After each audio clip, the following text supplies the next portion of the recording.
I'm a big fan of J.J. Abrams. I've loved pretty much everything he's done. I've loved Lost, I've loved Fringe, I've loved Super 8, and I've also really loved Star Trek. It's definitely his best film.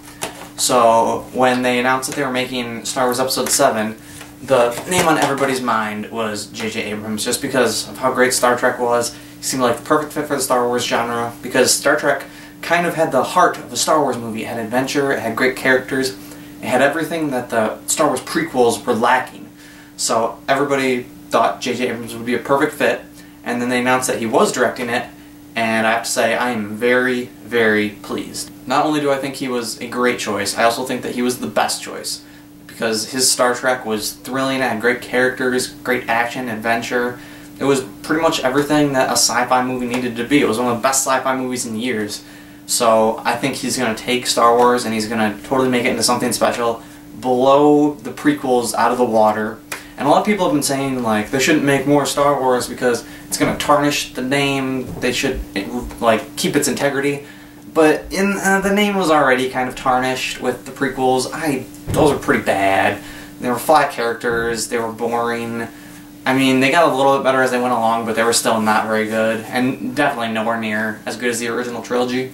That's not to say that I'm not a Star Wars fan, because I really do like Star Wars, and I'm really looking forward to Episode 7, 8, and 9, and I just think J.J. Abrams is going to blow George Lucas's prequels out of the water. Episode 7 is being written by Michael Arndt, who wrote Toy Story 3, and I'm pretty sure he wrote Little Miss Sunshine too, so it's a very interesting kind of choice for a writer. I think he's definitely going to make great characters, there'll probably be a lot of humor, but the only worry is, like, will he be able to make a good sci-fi movie, because he's never made one of those before. But I think now that we have J.J. Abrams at the helm, it's going to be a good sci-fi movie no matter what. I think it's going to have a really good script, it's going to be thrilling. Like, J.J. Abrams, he's just going to make it his own thing, and it's going to feel perfect in the Star Wars, like, genre. The only problem with J.J. Abrams directing the film is he feels kind of like the safe choice. He was the choice that came to everybody's mind immediately, and while I think he's going to do a great job, it would have been interesting if they had chose like a more risky kind of director. Not that J.J. Abrams isn't risky, but he just felt like the safe choice. If they had gotten someone like Neil Blomkamp or Ridley Scott, it would have been a bit more risky because their style isn't always fit with the Star Wars genre.